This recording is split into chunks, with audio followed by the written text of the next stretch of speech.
ఇవన్నీ ఇలా వాష్ చేసేసి పొయ్యి మీద పెట్టేసి వాటర్ అంతా పోయేదాకా ఉంచాలి.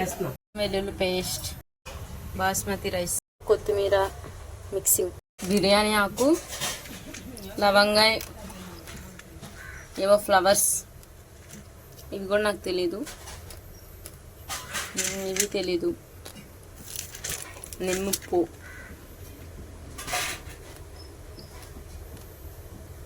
గసగసాలు, జీలకర్ర, లవంగాయలు, యాలకులు, తగినంత ఆయిల్, వేడవకుండానే వేసేసింది ఫ్రెండ్స్, కంగారు ఎక్కువ. అయితే పచ్చిమిరపకాయలు వేసేసింది, బిర్యానీ ఆకు,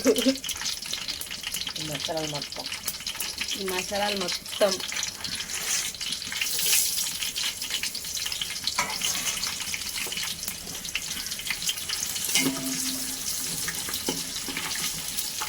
కలుపుతూనే ఉండాలి. అల్లం వెల్లుల్లి పేస్ట్ అంట ఆల్రెడీ ముందే మిక్స్ చేసి పెట్టేస్తుంది. నెయ్యి పేస్ట్ కేజీన్నరకు వచ్చి 150 అల్లం 150 కేజీన్నర బియ్యానికి అడుగంటకుండా కలుపుతూనే ఉండాలి. టేస్టీ సాల్ట్ అంట, నిమ్మప్పు కదా, ఏంటంటే నిమ్మప్పు అని చెప్తా. టేస్టింగ్ సాల్ట్ కలిపేసింది. జోకులు కూడా వేస్తుంది ఫ్రెండ్స్. ప్రాన్స్ వేసేస్తుంది. ఇవి ఆల్రెడీ ఒకసారి కుక్ చేసేసింది, వాటర్ అంతా పోయేటట్టుగా, నీ స్మెల్ రాకుండా. ఉప్పు పసివేసి వాటర్ పారబోసి. ఇంతకు మేమేం చేస్తున్నాం చెప్పలేదు కదా, ప్రాన్ బిర్యానీ. నీట్గా కట్ చేసేసి కడిగేసి పక్కన పెట్టుకుంది. ఇప్పుడు వేసేస్తుంది. అందరూ కొంచెమే వేస్తాను కదా, ఎక్కువ వేస్తాను. మేము కొంచెం ఎక్కువ వేసుకుంటాం. మన ప్రమేయం ఏం లేకపోయినా అలా కాసేపు తిప్పితే మనమే చేసినంత ఫీలింగ్.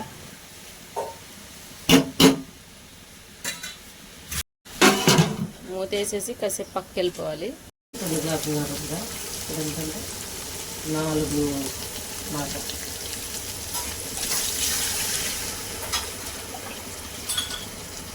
మా అమ్మ ఏవేవో లెక్కలేసిన తర్వాత నాకు అర్థమైంది ఏంటంటే, ఒక గ్లాస్ రైస్కి 2 times వాటర్ వేసుకోవాలి.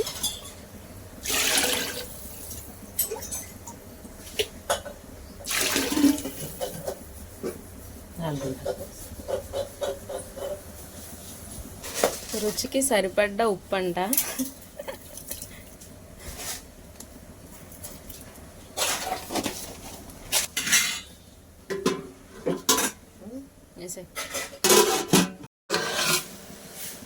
అబ్బా భలే ఉడుకుతుంది చూడండి, ఎంత మంచిగా అనిపిస్తుందో. స్మెల్ అయితే నెక్స్ట్ లెవెల్. సరే కాసేపు దీన్ని మూత పెట్టి పక్కన పడేద్దాం. ఈలోపు ఉంది కదా రైస్, దాన్ని నీట్గా వాష్ చేసేద్దాం. టేస్ట్ చేసింది, ఉప్పు కొంచెం తక్కువ అయితే మళ్ళీ వేసింది.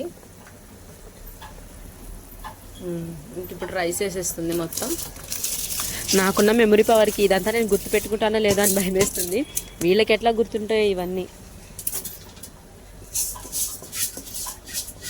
అలా మన చేత్తో అలా కదుపుతూ ఉంటే అదో ఆనందం, ఏం చేయకపోయినా కూడా.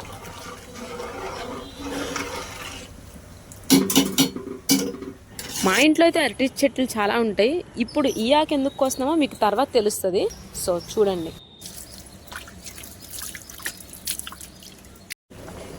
స్మెల్ అయితే మామూలుగా లేదు,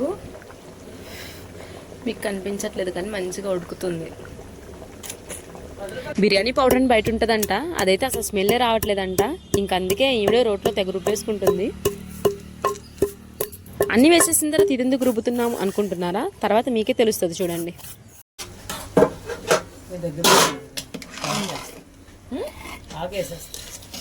ఏమాకు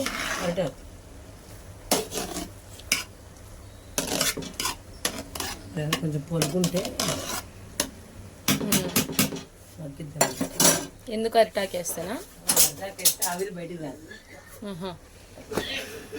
ఓకే, అది గైస్ మ్యాటర్. అరిటాకు వేస్తే ఆవిరి బయటకు రాదంట, సో మంచిగా ఉడుకుతుంది అని చెప్పి వేస్తారు.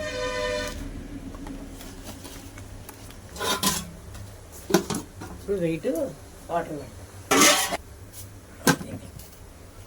ఇప్పుడు ఆవిరి బయటకు రాకుండా లోపల మగ్గిపోద్ది. అడ్డ గడ్డ వస్తుంది కదా, లోపల మగ్గిపోద్ది. దాన్ని ఇది వెయిట్ బయట ఆవిరి బయట రాకుండా బయట అనమాట. కొంచెం సేపు తర్వాత వెళ్ళి చూస్తే ఆవిరి పట్టిన వాటర్ మొత్తం అరిటాకు మీద అలా ఉన్నాయి. వావ్, దీన్ని ఇట్లా కదుపుతూ ఉంటుంటే చూడడానికే నాకు అసలు నోరు ఊరిపోతుంది అనమాట. సో చాలా బాగుంది, స్మెల్ కూడా చాలా బాగా వస్తుందిలే.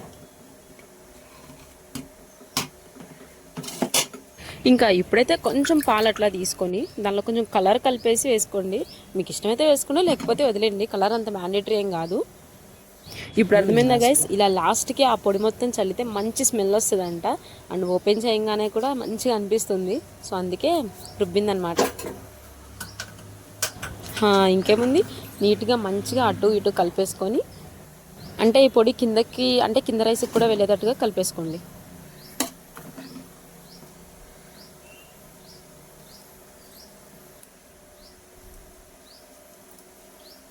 నాకు ఇలా చూస్తుంటేనే ఎప్పుడెప్పుడు అది నా ప్లేట్లోకి వస్తుందా, ఎప్పుడెప్పుడు తినాలా అని చెప్పి ఈగర్గా వెయిట్ చేస్తున్నాను. కానీ నేను వెయిట్ చేసే కొద్దికి ఈవిడ ఇంకా చేస్తూనే ఉంది. దానిలో కలుపుకోవడానికి గోంగూర కర్రీ ఫైనల్లీ నా ప్లేట్లోకి అయితే వచ్చేసింది. ఇంకా ఆనియన్స్ తీసుకొని తింటే ఇంకా నెక్స్ట్ లెవెల్ అంతే.